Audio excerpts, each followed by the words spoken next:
Good morning to all, and thank you for taking the time and participating in this webinar entitled Truss PV, Advanced Monitoring and Aerial Inspection. This webinar is one of a series organized by SolarPower Europe in the framework of the Truss PV project, funded by the Horizon 2020 program.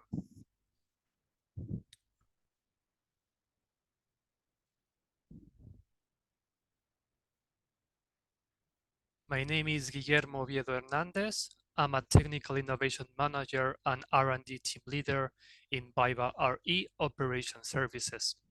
I'm part of the Truss PV project. The objective of this webinar and the series of these webinars is to disseminate the results achieved in these 4 years of research within the Truss PV project, and to give you a flavor of what we have been doing in this collaborative effort. The Truss PV project is a big consortium of 20 partners, a mix of private companies and research institutions, with the goal of improving the performance and reliability of solar PV plants. Next slide, please. So let me present the speakers of today. Lucas Küste holds a Master in Physics and soon a PhD in Energy Science at the Politecnico of Milan. He works at the Institute for Renewable Energy at Europe Research in the field of performance and reliability of PV modules. Marco Berliocchi holds a PhD in Electronic Engineering.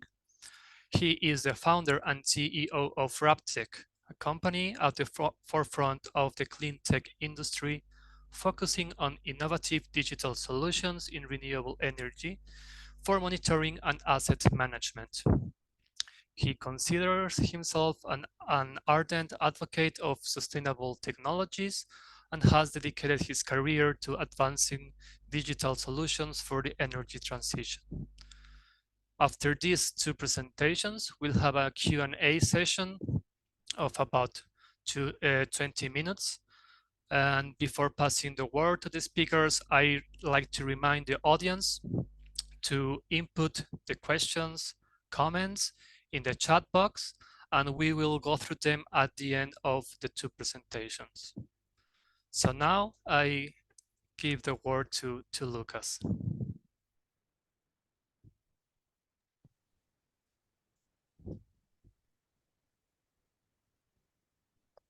Yes, good morning, everyone. Thank you, Guillermo, for the introduction.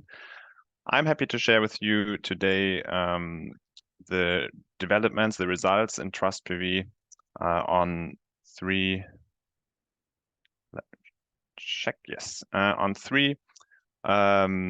different inspection techniques, which are electroluminescence, daylight photoluminescence, and ultraviolet fluorescence. I will present all the three techniques in different chapters, but we'll start with an introduction, why we actually looked into further developing these inspection techniques. You see that here all the partners from Truss PV in the presented developments, mainly Huawei, Above, and Europe Research were involved. We start with introduction. So large-scale photovoltaic inspection, how is it actually done? Therefore, we have a look into what the operation and maintenance best practice guidelines from published by SolarPower Europe say.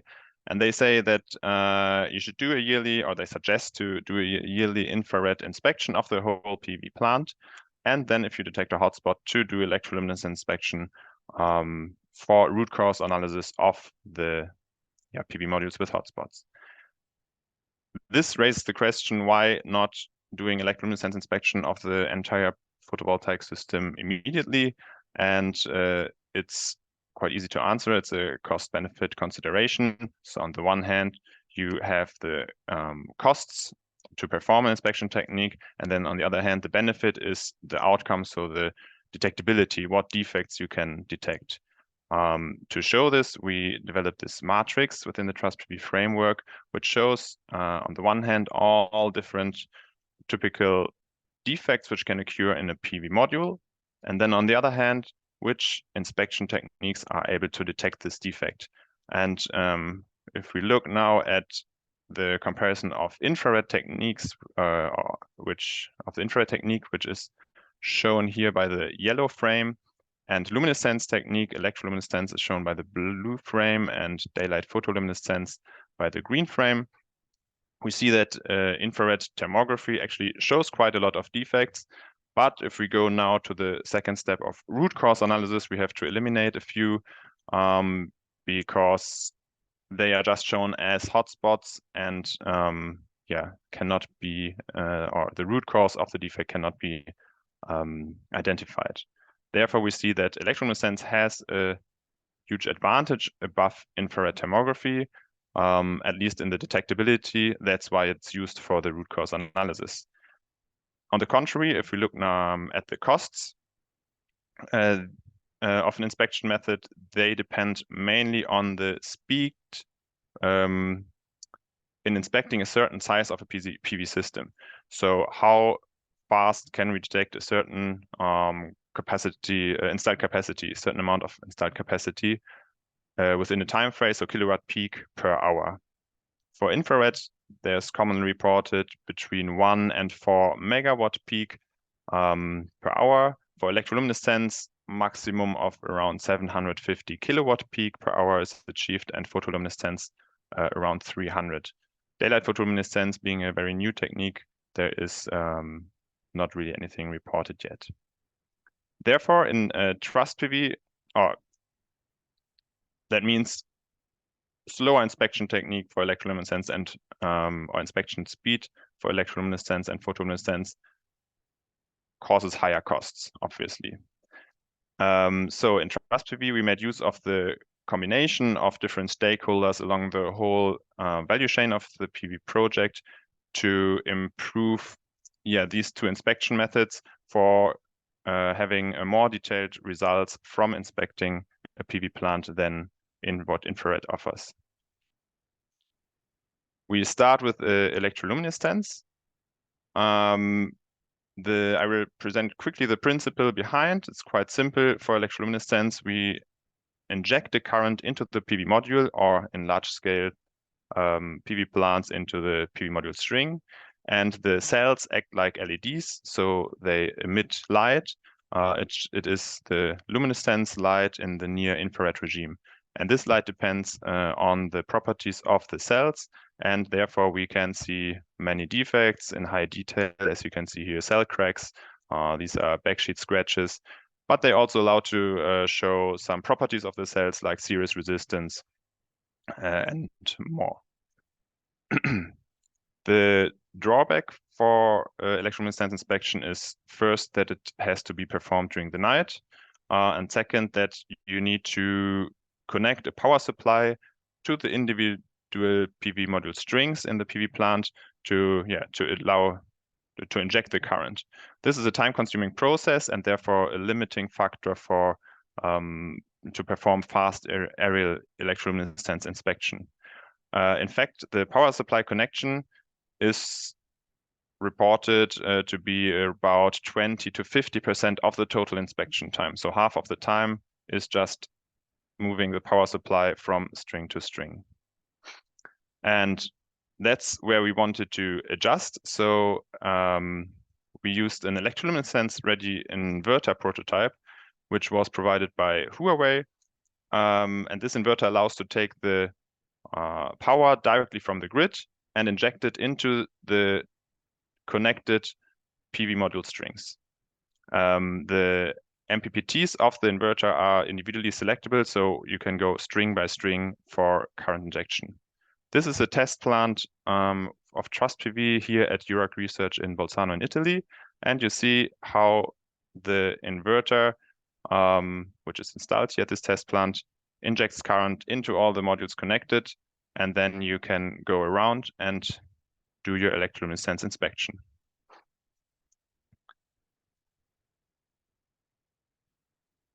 we looked into some further aspects about electroluminescence and the electroluminescence ready inverter, which are the power limitations of the inverter and how they affect the PV plant layout planning.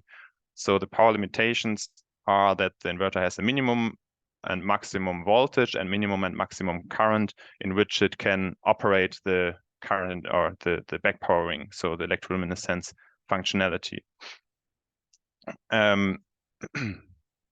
As the voltage of the PV module depends on the temperature, it is possible that with different temperature, you might move out of this inspection window, and therefore, if you want to apply short circuit current and the temperature changes, you might not be able to do that. Therefore, we did an analysis on the temperature behavior of the PV modules and also on how this temperature changes during an electroluminescence inspection itself, as current injection increases the temperature of the cells.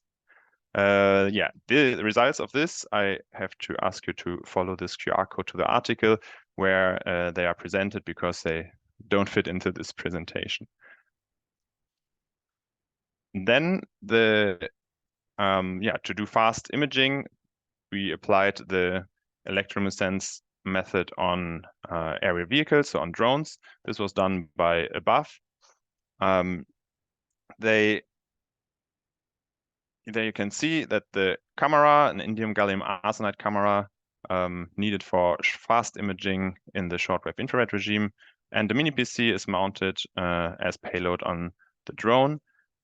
For a test, they created a manual flight plan for a test plant. They controlled the drone height, via this remote control, and then with the camera and the mini PC on the drone, they did the test flight. And ideally, we would have liked to backpower for the test flight with a Huawei inverter. Unfortunately, because the tests were done in the UK and this inverter prototype is here in Italy, we couldn't do that. We used a normal power supply instead to do the first tests. The images are downloaded from the camera after the flight and then processed.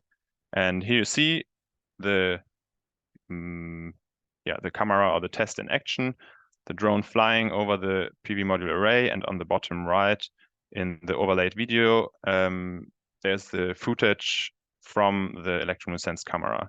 And you see already some defects. If we look at the PV modules here, we see that it nicely shows some delaminated bus bars in some cells, and also some micro cracks are visible. Now I move towards the next topic, which is daylight photoluminescence, which shifts the imaging towards the day, but it remains with the same detail of images. So first, again, the principle of standard photoluminescence. The carriers inside the cells are excited by illumination, and then they are forced to recombine by keeping the PV module in open circuit operating point. So we run the module at open circuit instead of maximum power point, and therefore the carriers recombine and emit the luminescence signal, which is the same as the electroluminescence signal. So therefore we see also similar results. Standard photoluminescence is typically done during the night. For daylight photoluminescence, we use instead the sun as excitation source. And that comes with a challenge of separating the luminescence signal from the strong sunlight. It is done by recording two images. So a second image at a high current state, here point A. And then we have the image taken with the luminescence signal, and in high current, the carriers don't recombine, and therefore we have an image without the luminescence signal, which we can then subtract from the first, and that leaves us with only the luminescence signal emitted, and therefore our daylight photoluminescence image. The advantages are, again, that we have the high detectability of many defects. It's comparable to electroluminescence, and it is performed during the day, and we don't have to inject current. The drawbacks are that for a good signal to noise ratio, we actually need not just one image pair, but we need several images of each operating point to average the image to get a higher signal and reduce the noise. And then to do this, to record all these images for large PV plant inspection, to have a seamless image acquisition, we need to switch the operating point of the PV module all the time between open circuit and high current, so that when we fly with the drone, we actually can record all the images. And this brings us to the second development, which is the daylight photoluminescence ready inverter, where we can choose 2 operating points for all the connected PV modules, again, string-wise, and then activate the daylight photoluminescence functionality, and the PV modules toggle between the 2 points set. Here again, we are in the test area with the camera mounted on a large tripod, and then when we activate the functionality, you see here that the inverter switches the operating points, and for the different operating points, we have the signal emission activated and deactivated. As a result, we see here on the bottom the daylight photoluminescence images of 2 modules, and as comparison, electroluminescence images of the same modules above. And you see that there are similar defects, or the defects visible, or the results in general are very similar. We see some mismatch between cells.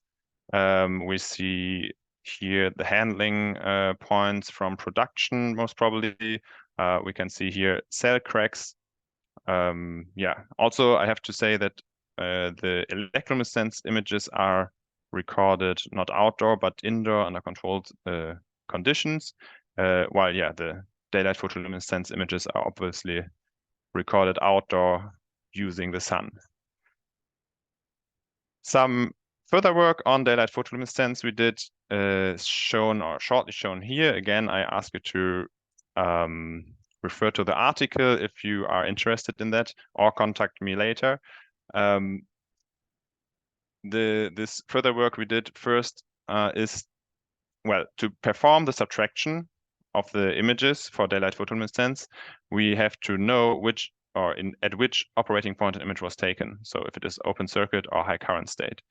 This can be done by synchronizing the camera with the inverter, which again is difficult for large scale inspections where you have many different inverter and also the camera mounted on the drone, and you fly and you switch, or you move from one inverter to the other. Therefore, we developed the operating point detection algorithm, which allows to detect the operating point of an image after it was taken by comparing the intensity in the image with others. Another investigation we did is on detecting the or underperforming PV modules by daylight photoluminescence by comparing the signal intensity. And you see here that there's a nice overlap for the cell voltage with the luminescent signal, and so that allows to detect underperforming PV modules. Again, for more details, I have to ask you to refer to the article. So, to show you the improvements due to these developments I just presented, I refer back to the table of inspection speeds. And here you can see now the developments due to the improvements in truss PV. And as I said, the inspection or the connection of the power supply in electroluminescence takes 20 to 50% of the time. Therefore, if we reduce this to 0 because we use the electroluminescence ready inverter, we increase the inspection speed by 40 to 100%. And therefore, we can gain a maximum of 1,500 kilowatt peaks per hour inspection speed. For daylight photoluminescence, as we couldn't do a UAV, so a drone flight or a drone inspection yet, we had to estimate the time recording for one module takes, and then the drone speed and the PV plant layout, and we came up with an value of 1,200 kilowatt peak per hour for the inspection speed with daylight photoluminescence. So therefore, with these improvements, we are getting in the range of infrared thermography, and that makes these luminescence techniques, at least compatible with more compatible with infrared thermography. Finally, I would like to talk about the application of ultraviolet fluorescence on aerial vehicles. Again, shortly, the principle.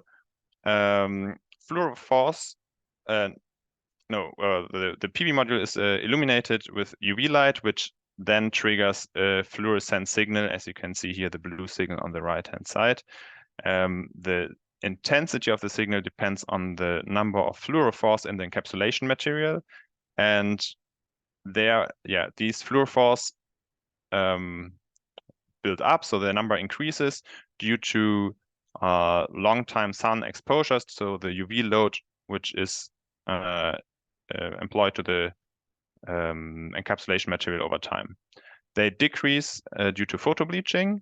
Photobleaching happens if oxygen is present, and the oxygen in the PV module comes through the backsheet into the encapsulation material, but then to the front side, from where we are recording the signal, the front side, it reaches only through the cell gaps. So you see here on the bottom, quite homogeneous signal above the cell, but then this frame of no signal, at the frame or at the corners. And this is because the oxygen can move through the cell gaps to the front encapsulation material. Here you see, quite not so homogeneous signal. This is due to cell cracks or strongly cracked cell, and then the oxygen can also transmit through the cell cracks to the front encapsulation material and reduces the signal. This also shows the advantage of ultraviolet fluorescence. It can detect cell cracks, and this with the temporal resolution, because the signal doesn't vanish immediately, but it takes some time. So you can estimate at what time the cell cracks appeared. The drawbacks for ultraviolet fluorescence are that it is performed during the night, and that the encapsulation so the encapsulant must develop fluorophores, and that depends a bit on the composition of the encapsulation material. And finally, photobleaching only happens if oxygen is present, and in glass modules, oxygen cannot transmit through the backsheet because there is no backsheet. Nevertheless, we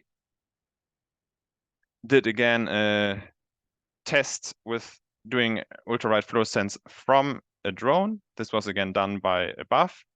They created again for this test flight a manual flight plan, and on the drone there is a 100-watt UV light source and a compact camera with which is fitted with a UV high pass filter, and on a gimbal. And with this, then they fly over the PV modules, they shine the UV light onto the modules, and the fluorescent light is recorded, which gives the results, which are again downloaded and processed after the flight. Here you see the results, or some results of the tests performed at the PV site in the UK. And you see nicely that on the diagonal lines, these are cell cracks, and the horizontal lines are the bus bars. And if we compare the images with infrared images, we also see that cells which are hotter actually show a stronger UV signal, which is in line with the literature. Finally, I want to talk about some steps which are still missing. As I said before, we couldn't do yet daylight photoluminescence from drones. That will be demonstrated this summer, and we're looking forward for that. And then finally, we also have to continue in the last month a bit into looking in looking into the post-processing steps for all the presented methods to optimize them and to go for automated defect detection and analysis of performance degradation. And with this, I want to thank you, and please, contact me if you have more questions. I know there were a lot of topics and a lot of information in a short time. Thank you, Lucas. Great work summarizing all of this work. I can see already some questions coming in, but for the sake of timekeeping, I will keep them at the end. So let's thank you again, Lucas, for his great presentation, and let's move on to the next one. So Marco, the floor is yours.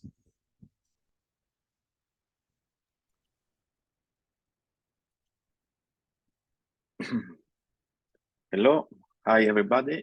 Thank you for joining us in this webinar. So I'm going to talk about to give you a big picture about innovative wireless technologies for PV monitoring. We worked on these topics within the Trust PV project.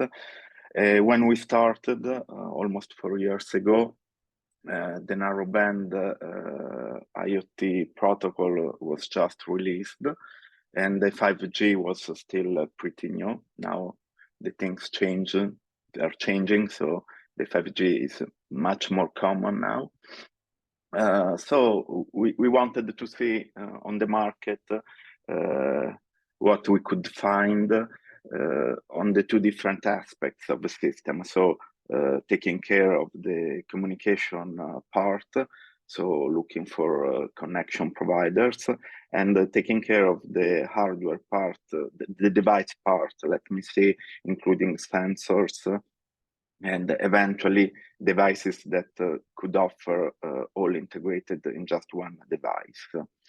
So we contacted all the suppliers. We selected the best solutions in our opinion.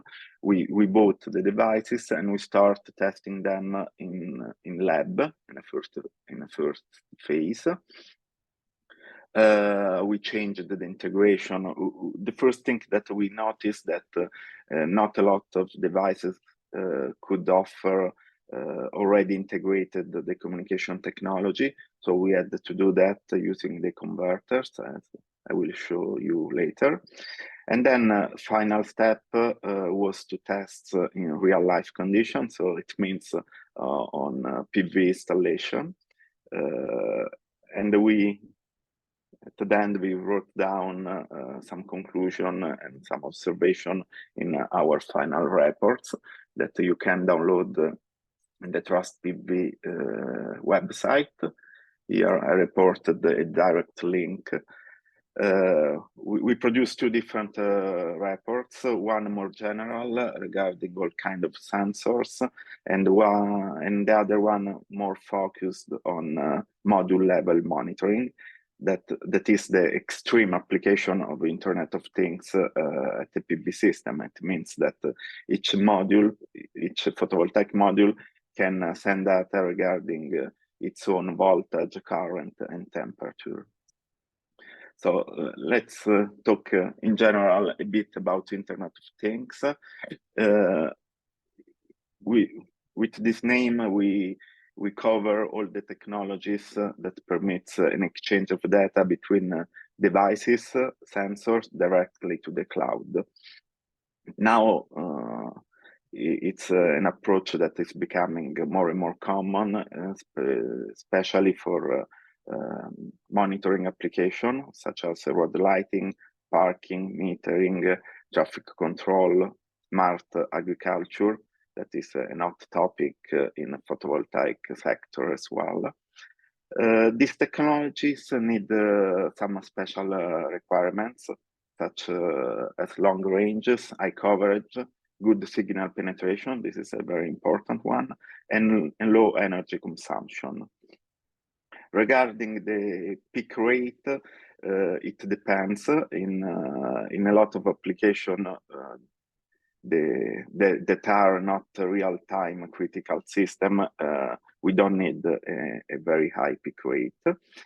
All these kind of technology that fulfill these requirements are called grouped in a bigger family called low power wide area networks.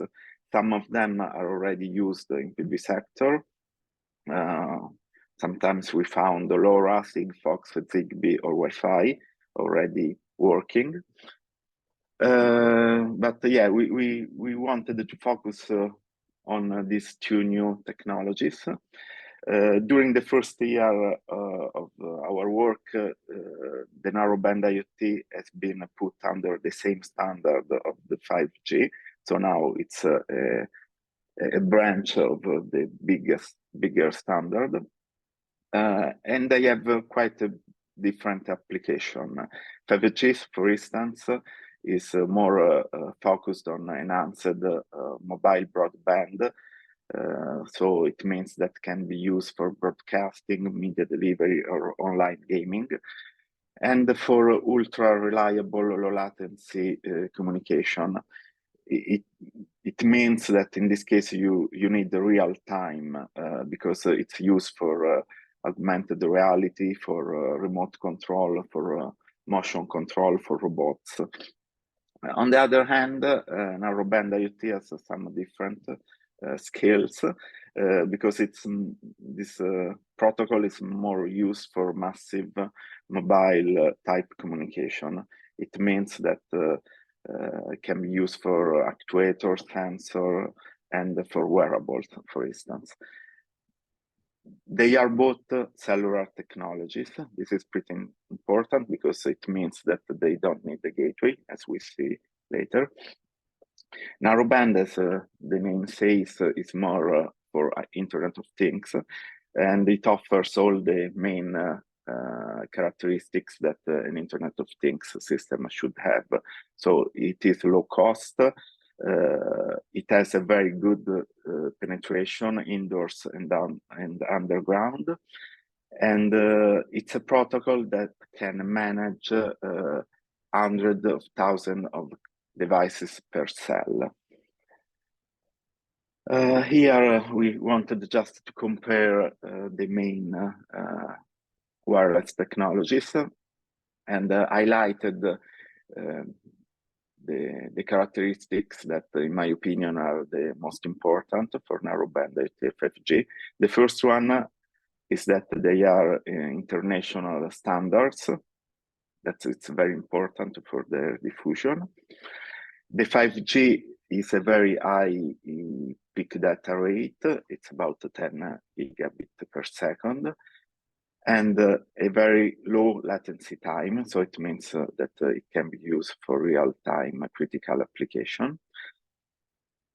Narrowband, on the other hand, has a very good signal penetration. So we tested that it's very reliable used inside the inverter cabinet or in area where the coverage is not that good. And that makes a great sense in the PV installation that are usually in the countryside. And then a very important one as well, in my opinion, is that they are cellular technologies. So it means they don't need a gateway at all. So this is important because you have less devices and you have a direct connection to the cloud. So the most common architecture that you can find in a PV system is obviously the wired architecture. It means that each sensor is connected directly to a central data logger gateway that it's usually installed in the inverter cabinet. So it means that you have all this data network composed by cables that goes from the weather station, from the meters, from the inverter, from the string box, from the trackers, and they go to the data logger gateway. The most common protocol used in this kind of application is the Modbus protocol. On the other hand, the IoT architecture changes a bit the things, because in this case, each sensor is connected directly to the cloud to store data in a remote database. In this case, each sensor is equipped with a communication module, a wireless communication module. And so, as you can see, there is an intrinsic redundancy in the connections. It makes this kind of systems much more robust than the wired ones, because if you have a failure in one communication module, you still, it means that probably you will lose data coming from the weather station, for instance, but you will still have all the information regarding all the other sensors. So that could help, because I mean, it can happen that the connection in the field is not good. You can lose it. In this way, you can avoid lack in the data acquisition. To see if the narrowband IoT could be a real good option for communication in a PV installation, we studied together with the TREE, that is another partner of the project. We studied the amount of data exchanged from a standard PV plant. So we considered, for instance, 1 megawatt plant composed by 250 strings, 10 data loggers, 50 inverters, 1 weather station. We have seen that the amount of data exchanged per day is around 16 megabyte. That makes 6 gigabyte per year. And yeah, we verified that it fits with the offer of communication provider that we can find now on the market. Then we focused, as I said, on the module level monitoring systems. These systems are systems where you collect the data from the single module as well. We tested them in a big plant provided by BayWa. It was in the central part of Italy, around 20 megawatt of installed power. It covered 1 kilometer square of area, and it's interesting that it was located in presence of hills. So this is important because it could affect the stability of the connection. And the other tests have been done in the north of Italy at the UREC research facility. We tested 3 different architecture. The wired architecture, it means that the sensor connected on each panels are connected in series between them using the power line communication to a string box reader. The data taken on each panel were temperature and voltage. The string box reader on the other side collected current, the total current, that is the same, and the string voltage as well. Then the string box reader is connected to a data logger and then to the web. We have seen that this configuration could present some issues because in the central part of the day, the current was very high, and the interference with the power line communication affected the quality of the data collected. We tried an hybrid IoT architecture as well. It means that we left the communication part between the different modules, still power line communication. And we use the converter to transfer data from the string box to the cloud. So we avoid a device, we avoid the gateway, and the cables between the exchange box reader and the inverter cabinet. In this case, we used a converter from the Modbus protocol to narrowband IoT protocol.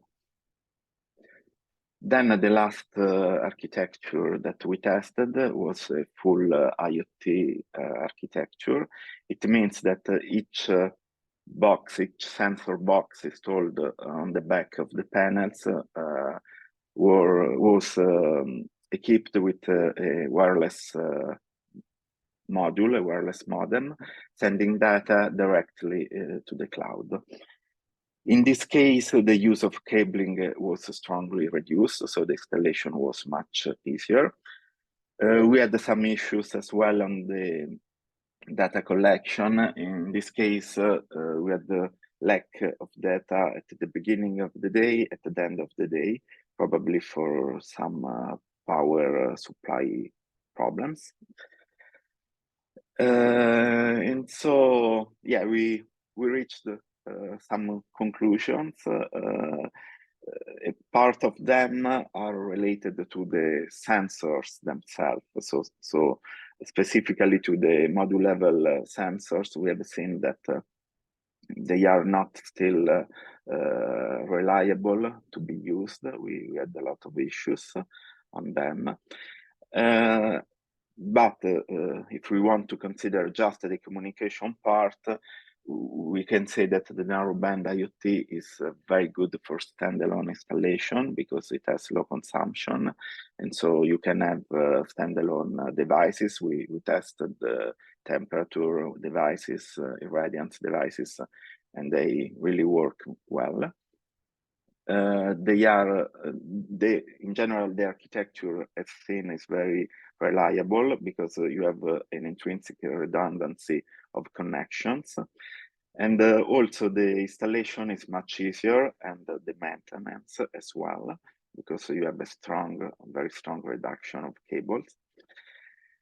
And another aspect that we consider very positive is that the interference are reduced as well because the cables are reduced. So that's a very good side effect of using the Internet of Things approach. That makes this technology very suitable for temporary installation. So if you want to test just one part of the plant for revamping or repowering, or just for contract reason, you really can install without no cabling, very easy way, and you can make a testing campaign just for 1 month, a few days. So that's a very good option. So that's it. Thank you very much for your time, and I'm here if you have any questions or doubts. Thank you, Marco. Very nice presentation as well.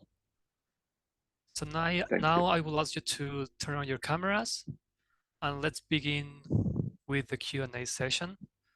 I already saw that Lucas began to answer some questions, but there's something you would like to answer live, Lucas. So please, let's begin with you while we give time for Marco to read the other questions. We cannot hear you well, Lucas. Maybe your microphone is... Yes, yeah. Now it's better. Yeah. Yes. Thanks.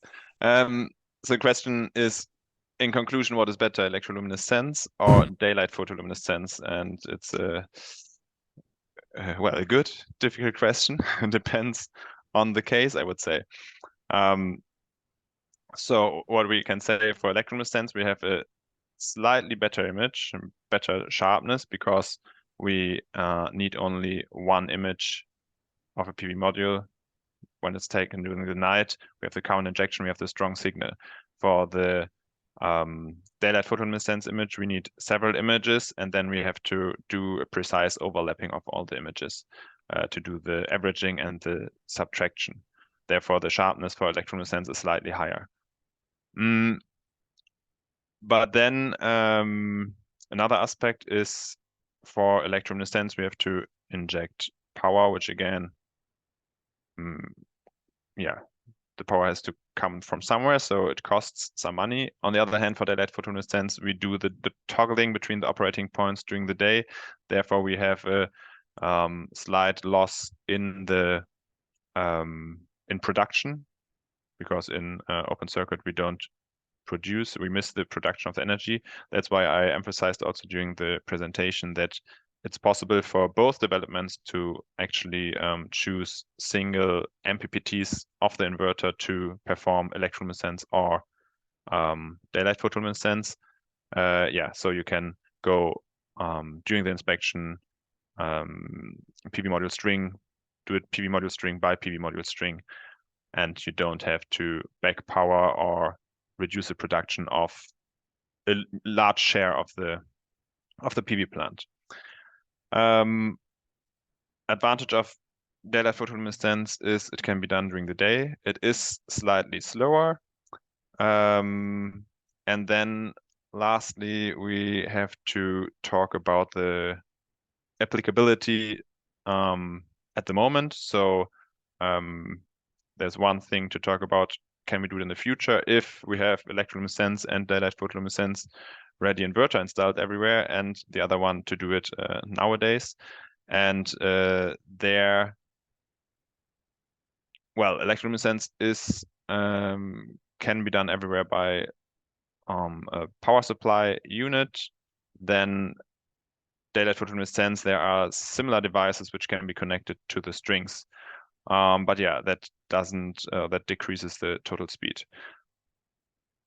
All of this considered, I would say it's nice to be able to do both.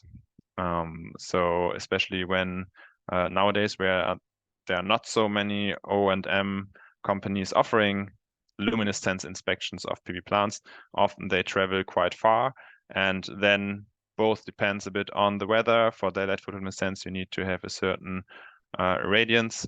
So it's nice to travel somewhere and then be able to do the inspection, well, no matter what. Let's say if it's raining, you cannot fly the drone, but you could do, if there is enough radiance, you can do daylight photoluminescence during the day and electroluminescence during the night, or you just do the electroluminescence during the night. I hope that answers kind of the question. I know it's maybe not that satisfying. Yeah. Thank you, Lucas. In the meantime, more questions came about EL and PL. Is there a minimum level of irradiation to undertake daylight? Yes, it is. Well, from at the Technical University of Norway, they showed daylight photoluminescence for down to 50 watts per square meter radiance, so very low radiation. The thing is, then you get results which are comparable to low current injection for electroluminescence. So it is doable, but then you see, more shunt resistance and not so much single cracks and defects. So we perform it usually with 300, 400 watts or more. Watts per square meter, obviously. Yeah. Let's take now 2 more questions on Lucas' presentation. Then let's move on to Marco's questions, and then we close the session. So Lucas, I see as well a question on, well, does EL contribute to panel degradation? No, it is a forward current you apply, so the same current flow you have as in during production. You apply currents up to a short circuit current, which the module experiences all day. As I mentioned as well, we investigated the temperature increase, which is about roughly spoken 20 to 25 degrees Celsius if we supply or inject the current for 30 minutes or more. This is also standard standard values which the PV module experiences during normal production. So to my very best knowledge, no, not at all. There was a very interesting question you answered on the chat, but I think it's worth sharing with the audience about the use of machine learning for image processing. Could you summarize your answer here, please? Yes, well, my main answer was that I don't really know because we didn't do it yet. The question was if there are different algorithms working better for the specific inspection techniques or the images from the different inspection techniques. But I also said that I do expect that there are much different results, or the algorithms work much better or less good for the different inspection techniques, because we are looking at very different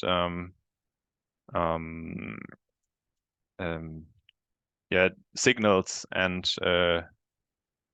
image artifacts we want to detect. So for infrared thermography, for example, we just see a hotspot is just an intensity difference in the signal in the image.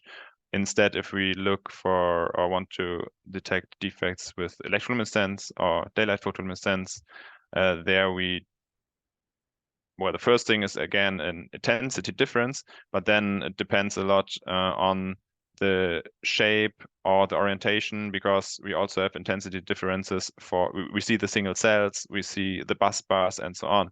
So there are a lot of artifacts in this image which are no defect. Therefore we have to, we have to analyze the defect in much more detail, let's say. All right, Lucas, thank you very much.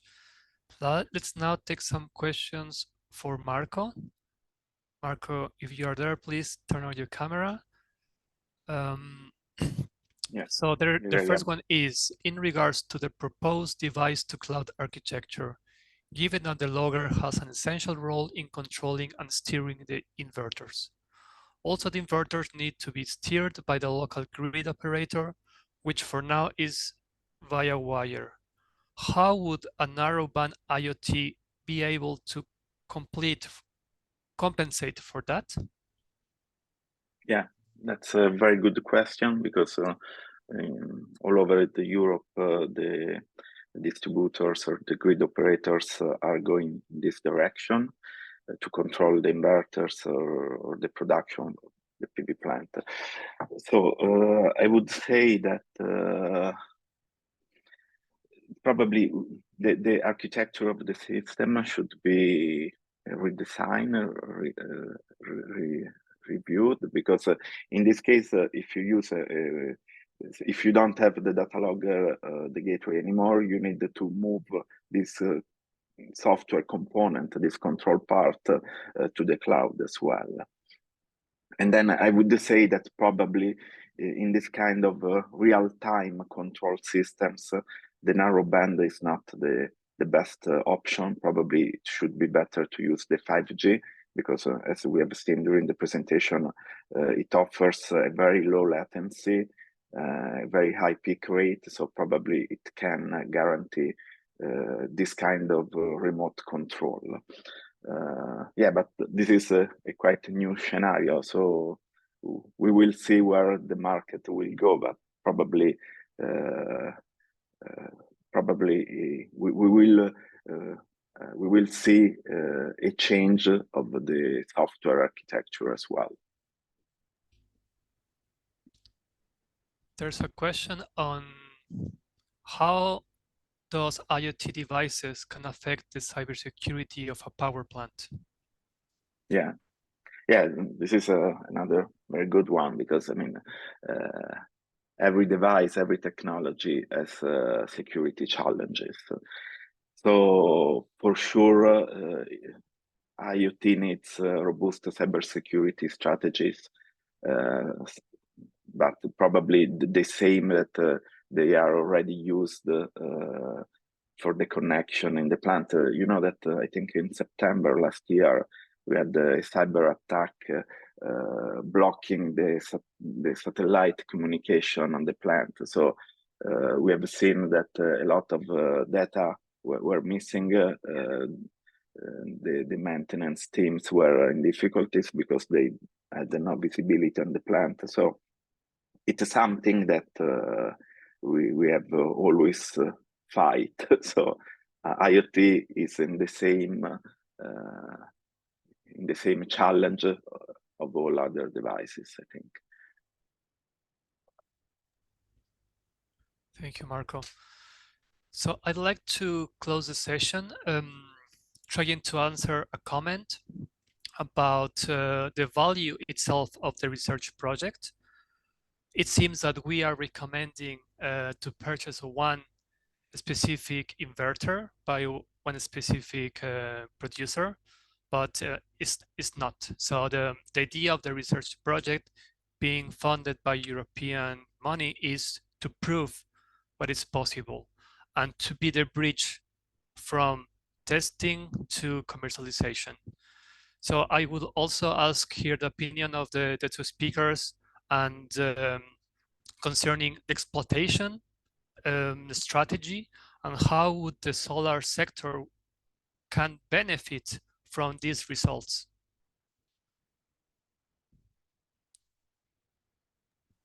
Any of you? Yeah, I might also comment on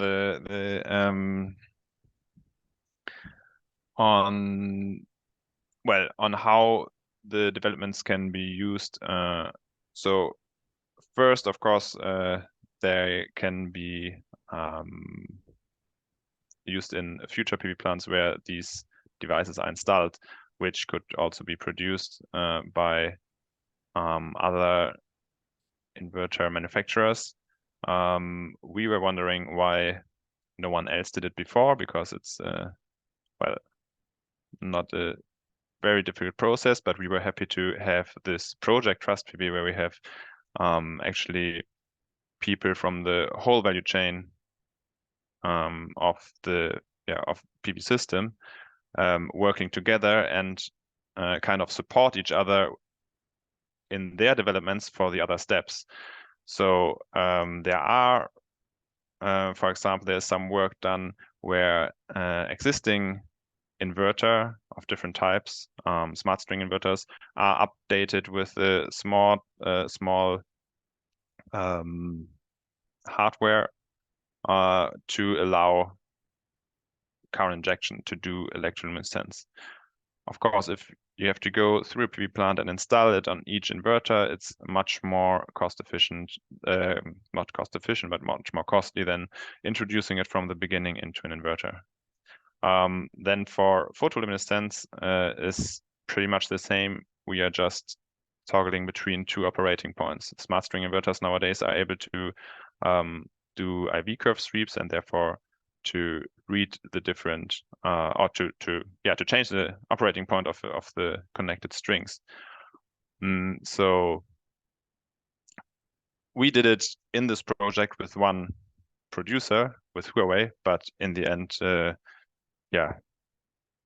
I also had shown the different publications, so also open access. Not all information are disclosed, obviously, but well, most of it, I would say. Exactly. Most of our research has been published open access. The reports are there in our website. So I invite all the attendees to go through them. And then also, sorry, but to get people on board or big companies on board, of course, some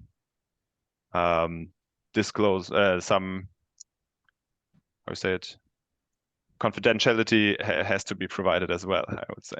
Otherwise, we cannot work with industry together. Exactly. Okay, then, so I think we can close here. All the unanswered questions will be separately. I will ask the speakers to reach out to the attendees. Thank you all again for your time, for your questions. I hope it was useful to just give you some insights on the big project, which is Trust PV. Please stay tuned. There will be more webinars. Go to our website, go through the deliverables and the open access research already there. So thank you very much. Thank you again to the speakers. and have a Thank nice you. day. Bye. Goodbye.